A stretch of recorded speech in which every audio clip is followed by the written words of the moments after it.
In this video, we are about to discuss how to deal with the issuance of shares.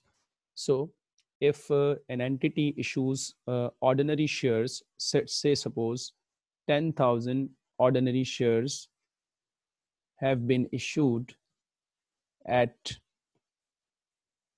$1, and that is its par value. So if ordinary shares has been issued at par value, then we have to record this as 10,000 multiplied by $1. What amount we have received, that is $10,000. So you have to record it as bank account debit by 10,000, and you have to credit share capital account as 10,000. So this will be recorded in the equity side of the financial statement in the balance sheet. Now, let's suppose that if 10,000 shares have been issued at $2 each. Now, in this case, as the issuance price is more than the par value, so you have to split this into two components. One is the capital account, that is share capital, or the excess value above par is to be recorded in an account which is known as share premium account. And share premium account is a part of, is known as a reserve, and it's part of equity. So in this way, we'll calculate our total amount received, that is 2 per share. So it's 20,000 cash received. So the entry is bank account debit by 20,000, but the par value is 1. So share capital is credited by 10,000, and the excess value is to be credited in account against share premium. So it's like 10,000. So this is the complete entry. Now, if an entity has to issue more shares, then further shares will take the form of right issue. So what is right shares or what is right issue? The right issue are issued to existing shareholders. It is a compulsory requirement that when a company needs to issue new ordinary shares, company has to offer these ordinary shares to existing shareholder as per an agreed ratio. And it will be given in the question as 1 for every 2 or anything else shares held. It means that those the shareholders having 2 shares held, they will get 1 right against these 2 shares, and it will be issued either at market price or it might be issued at a discount to market price. Remember that it's not mandatory to issue right shares at a discounted price, but sometimes as an incentive or in order to attract the existing shareholder, right shares are usually issued at a discounted price. So let's assume that we have currently our capital available and its par value is $1 and the capital value is 500,000. So this is the existing balance sheet status. Share capital is 500,000 and share premium account is 2,50,000. Now, let's assume that company announced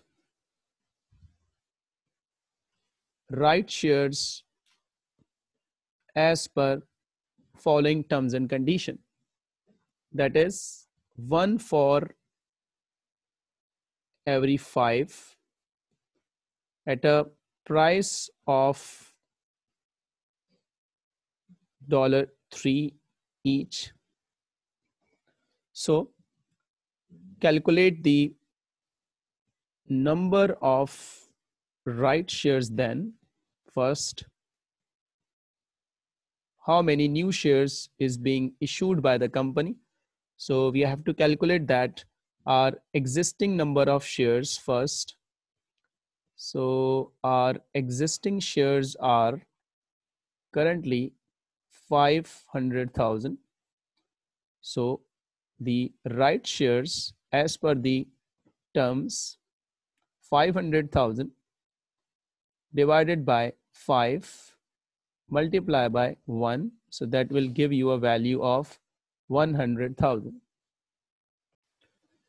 So the value of right shares now will be, so we have 100,000 right shares and it has been issued at a price of 300,000. So the value that is received is 300,000. Now we have to split this as 100,000 at par value, that is 1 lakh, and the leftover amount is 100,000 at excess value, that is 200,000 premium. Now, what is the entry of right shares? It is the same as the usual entry, that is the bank account debit by $300,000, the proceed received, share capital credited by the par value, that is 100,000, and share premium account is the credited value of the excess amount, that is 200,000. Now, another issuance of share is related with the concept called bonus issue. So what is bonus issue and how it is different from right issue, and what is the accounting treatment? So bonus issue is also given to existing shareholders, but as compared to right issue, there is a difference. The purpose of issuing right shares is to raise finance, but bonus issue is given free to shareholders without getting any finance. So the objective is to issue free shares, and sometime this bonus shares is issued in order to capitalize the excess reserve, or sometime it has been given as a form of dividend too. So existing shareholder, free to share existing shareholder at a nil cost or as per the agreed ratio. And this is like the same that we did in right shares, one for, say, suppose every 10. Now let's deal with this issue. So for example, we have share capital having par value of say suppose 0.5, and the capital value is total 200,000, and we have share premium of 50,000. Now, company has decided to issue bonus shares as per 1 for every 5 shares held. Now, we need to find out the, first of all, the existing shares. So from the above share capital value, it says that $200,000 divided by 0.5. So we have 400,000 ordinary shares that has recorded at 0.5. So that means the bonus shares that we are going to issue, bonus issue or bonus shares are 400,000 divided by 145. So it is 80,000 new shares. Now, the value of shares that we have to consider, bonus is to be recorded at par value.